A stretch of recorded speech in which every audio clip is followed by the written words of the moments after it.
enfin Karine le disait, Ludo, Nice qui a plutôt, sans la possession, 29% de possession pour les Niçois, mais qui a plutôt maîtrisé cette rencontre. Ils ont rarement été inquiétés. Ouais, mais qui nous a donné du plaisir autrement, dans l'intensité, dans la volonté d'aller toujours vers l'avant, dans ce pressing constant qui a... Là, on a bien reconnu l'équipe de Francaise. Qui a beaucoup embêté, et ce, malgré un défenseur qui a plus de 40 ans. Donc c'est à noter quand même, parce que sa performance, elle est magnifique. Après, il faut dire que l'OM... pas forcer son talent non plus pour le mettre en difficulté, mais oui. Alors, est-ce qu'on a passé une bonne soirée? J'ai envie de vous dire moyen, parce que je m'attendais au moins à un équilibre d'opposition. Et si je dois ressortir de ce match-là, bah pour l'OM, j'ai rien à dire. Pourtant, il faudra vous forcer, Ludo, parce que vous êtes rémunéré pour... mais j'ai zéro argument pour défendre l'Olympique de Marseille. Ça a été nul sur tous les plans. Joueurs, entraîneurs, tactique, état d'esprit... Je ne peux rien ressortir de positif sur ce match de l'Olympique de Marseille. On va rester un petit peu, Régis, sur l'intensité des Niçois, puisque Ludo en a parlé. Bon, on les a vus cette semaine en Coupe d'Europe face à Elfsborg. Ils nous ont fait honte, on va le dire, parce que les clubs français sont plutôt très bons en Coupe d'Europe. Là, le visage était diamétralement opposé. C'est incroyable. C'est fou de passer... Après, ils étaient pratiquement éliminés. Donc il y avait beaucoup de rotation. Hein. Voilà, dans l'approche du match, elle a été différente. Là, quand vous êtes entraîneur de Nice, à la place de Francaise, Franck doit être très heureux parce que c'est une victoire construite dans ce qu'il a préparé. On voit, alors c'est deux mi-temps totalement différentes. On prend un mi-temps où ils avaient fait le choix d'un pressing assez haut, constant. Ça a souvent très fonctionné, ça a empêché les Marseillais de sortir. Ils ont fait beaucoup d'erreurs techniques pour sortir. Donc ça les a permis de marquer ce but. Et après, une deuxième mi-temps où ils ont défendu beaucoup plus bas, un bloc beaucoup plus bas, mais très bien défendu dans l'ensemble. Ils les ont contrés.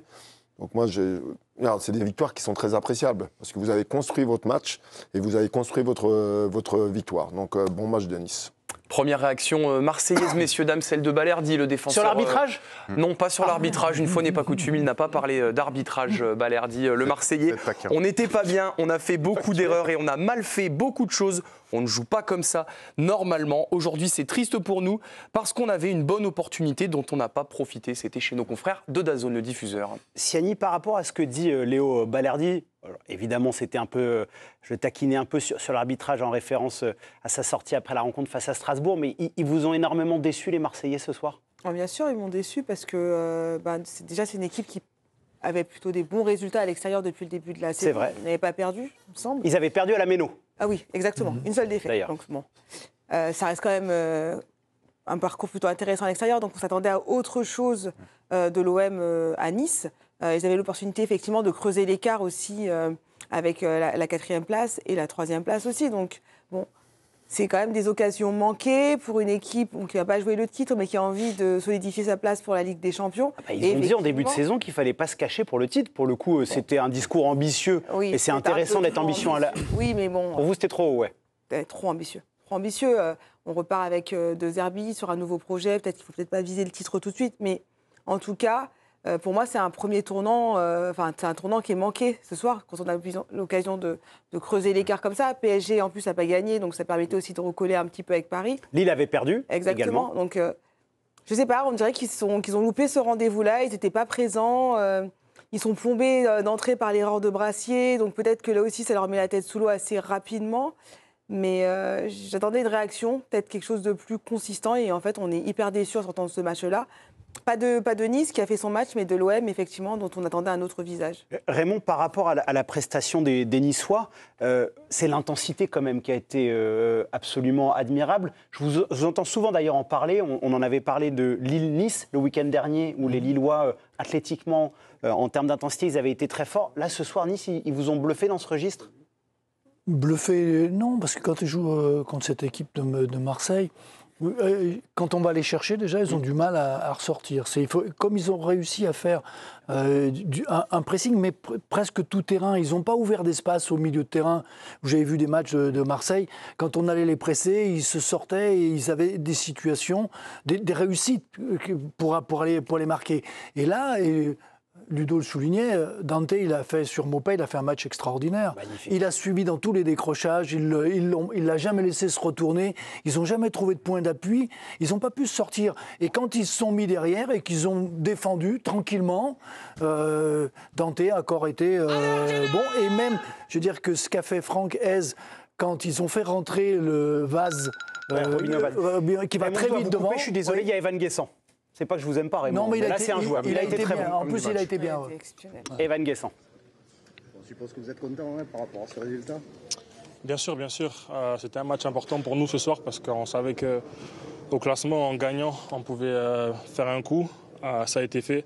Ça n'a pas été facile parce que c'est une équipe qui fait courir ses adversaires. On a beaucoup couru, mais on a été récompensé de nos efforts. Tu savais que tu pouvais les mettre en difficulté sur le pressing parce que le premier but, il est le résultat de ce pressing sur Brassier et de ses erreurs aussi. Ouais, ça faisait partie de notre plan de jeu de presser l'adversaire quand ils avaient le ballon. Voilà, on a su le faire dès le début. Je pense que ça les a surpris. Après, on sait que c'est une équipe qui aime bien jouer haut et joue très très haut même. Et il y avait beaucoup d'espace dans leur dos. Donc l'objectif, c'était de faire des appels, essayer de changer un peu notre jeu et plutôt donner un jeu vertical. Et je pense que ça les a mis en difficulté. Evan, à la mi-temps, il n'y a que 1-0. On avait l'impression de revivre un petit peu ce qui s'était passé contre Lille. Vous aviez largement dominé, mais il y avait qu'un petit but d'avant. Alors, le résultat n'est pas le même, mais effectivement, vous avez manqué un peu d'efficacité par rapport à ce que vous avez proposé en première. Justement, on s'est rappelé ce match-là contre Lille parce que bien sûr, faut que les leçons nous servent. Voilà, on était très vigilants sur l'entame de la deuxième mi-temps. Voilà, je pense qu'on a pu le voir, on était en bloc compact et puis on a pu leur mettre le coup de massue qui a pu nous faire relâcher un peu. Evan, tu peux nous raconter ton but? C'est 100% toi ou il y a 83, 20% Brassier? C'est un peu au feeling parce que j'ai vu qu'il était un peu trop tranquille, je dirais. Du coup, j'y suis allé à fond pour le surprendre. Je pense qu'il a été surpris. Et après, bien sûr, une bonne passe de Gaëtan qui me met face au but. Et après, voilà. Est-ce que tu sens que tu franchis les paliers? Je sais pas, c'est à vous de me le dire. En tout cas, moi, je me sens bien physiquement. Voilà, je me sens bien dans cette saison avec mon équipe, avec le coach, avec tout le monde. Si ça peut continuer comme ça et que je peux aider l'équipe au maximum. Dernière question. Evan, est-ce qu'on peut parler de match référence ce soir? Je sais pas, parce qu'il y a quand même pas mal de matchs où on a été bon aussi. J'ai le souvenir de peut-être Saint-Etienne, Paris aussi, Monaco, où on a bien joué aussi. Je pense que ça fait partie des matchs références, mais le match référence, je sais pas. Le fait d'être toujours en Christophe. Vous pouvez les rattraper? J'ai pas compris. Vous pouvez les rattraper, l'OM au classement, tu penses? Je pense que c'est mieux de se concentrer sur nous. Regarder toujours l'adversaire, des fois ça fait un peu déjouer. Si on prend match après match et on se concentre sur le suivant, je pense que c'est la meilleure manière de pouvoir rattraper les concurrents. Merci. Merci. Voilà, c'était donc Evan Guessant au micro de Karine Galli et de Mickaël Lefebvre. Arnaud, il a parlé de la rencontre face à Lille. C'est vrai que les Niçois menaient 1-0 à Pierre-Mauroy. Ensuite, en seconde période, ça avait été plus compliqué. On l'a dit, cette défaite cette semaine en Coupe d'Europe. Est-ce que ce soir, même si tout n'a pas été parfait, vous avez été bluffé par les Niçois, cette capacité de réaction? Bluffé non, mais effectivement, ils font un bon match. On rappelle que vous suivez le PSG, vous avez vécu une grande soirée mercredi soir. C'est peut-être dur de vous bluffer. Oui, non plus, parce que voilà, on est habitué à un peu tout et parfois un peu moins bien. Non, mais c'est une belle réaction quand même des Niçois. Oui, c'est une belle réaction. Moi, ce qui peut-être me surprend, c'est qu'ils ont voyagé, ils ont joué jeudi.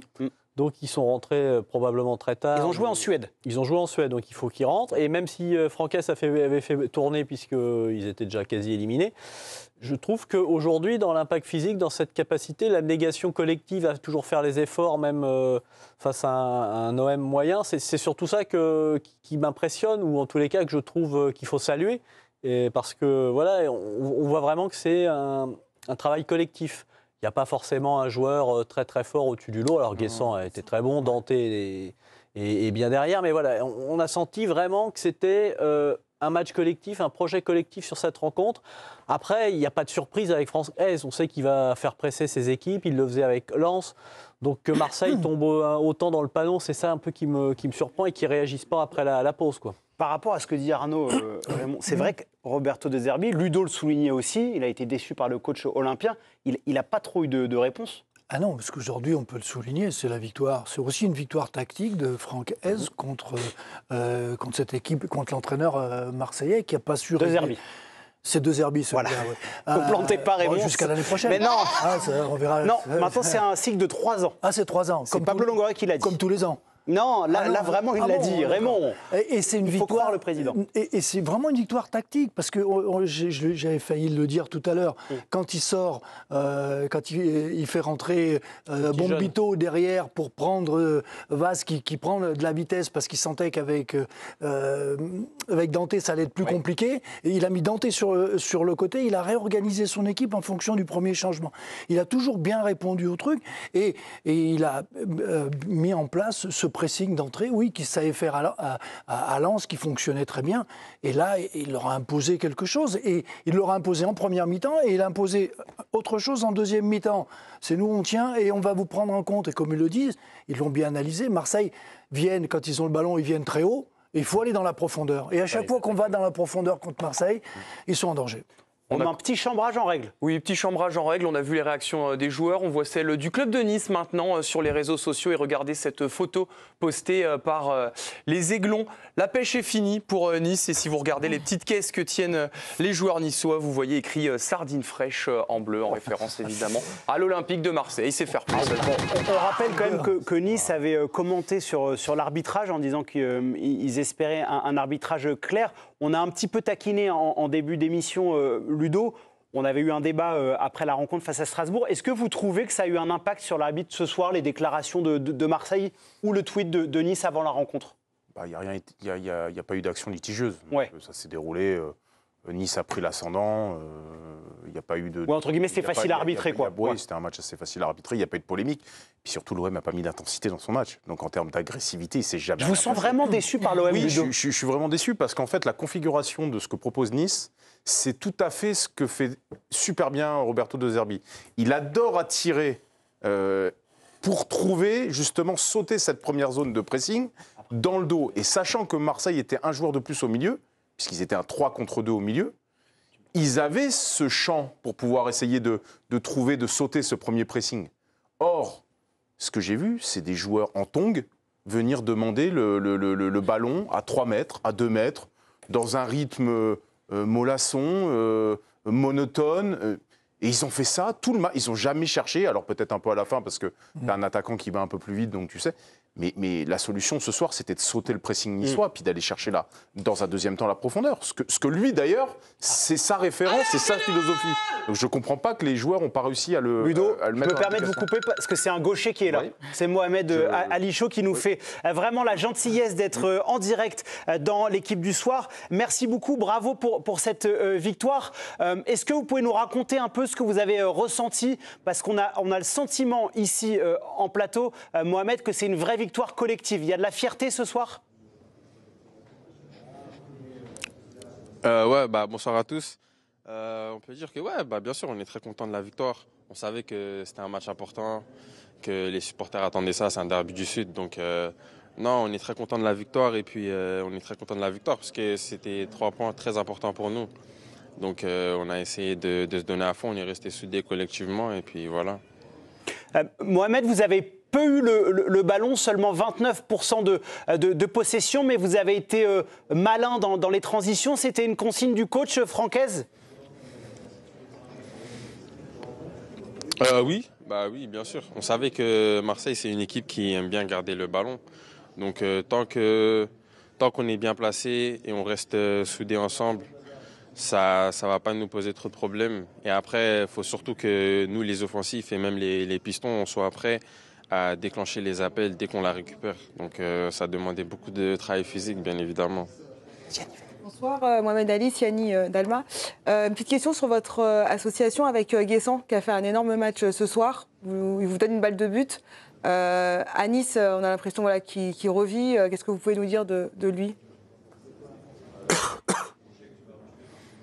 Non, vous le savez mieux que moi, c'est un super joueur. Moi, dès que je suis arrivé, j'ai direct vu ses qualités. Et là, depuis le début de saison, il le montre aux yeux du monde. Donc franchement, je suis très content pour lui. Et comme vous avez dit, on a une très belle connexion. en dehors et sur le terrain. Donc, non, franchement, je suis très content pour lui et j'espère qu'il va continuer à nous aider. Pour terminer, Mohamed Ali, merci encore d'être avec nous en direct dans l'équipe du soir. Une question d'un gaucher, Ludovic Obraniak. Ludo, c'est à toi. Oui, Mohamed, bonsoir et félicitations. Tu as un parcours quand même assez atypique et on sent que tu es un garçon généreux et qui est beaucoup dans le ressenti, dans le feeling. Quel est ce feeling avec Francaise? On a l'impression qu'il se passe des choses avec lui et que ça te met en confiance et que tu peux développer, en tout cas tu peux exprimer tout ton potentiel. C'est le cas? Oui, bien sûr. Franchement, dès que le coach il est arrivé, je me suis entendu avec lui directement. Après, il est toujours exigeant avec moi parce qu'il veut que je continue à progresser. Il connaît mon potentiel. Donc, franchement, c'est une fierté de jouer avec lui et j'essaye de tout donner pour lui. Parce que, voilà, c'est un très bon coach. Et puis, comme vous avez dit, on s'entend super bien. Donc, franchement, ça me fait plaisir qu'il soit là avec moi. Bon, Mohamed, j'ai une dernière question très courte de Raymond Domenech. Alors, je ne garantis pas le... Voilà, mais je vous laisse entre les mains de Raymond. Moi, je voulais... bonjour, félicitations quand même. Juste une confirmation. La frappe, quand tu frappes, tu l'as foirée quand même. Oh, Raymond, c'est pas possible. Tu voulais pas la mettre de ce côté-là. Bravo. Félicitations. Ouais. Ouais, merci, mais vous sous-estimez mon pied gauche quand même. J'ai bien fait exprès de la mettre là-bas au deuxième poteau. Après, même si j'ai pas fait exprès, il y a but. Donc, moi, je le prends. C'est ce qui compte. Bravo. Bon, merci beaucoup, Mohamed Ali Chaud, d'avoir été en direct dans l'équipe du soir. Passez une excellente soirée et une bonne fin de saison à l'OGC Nice. Vous revenez quand vous voulez sur la chaîne L'Équipe. Merci beaucoup.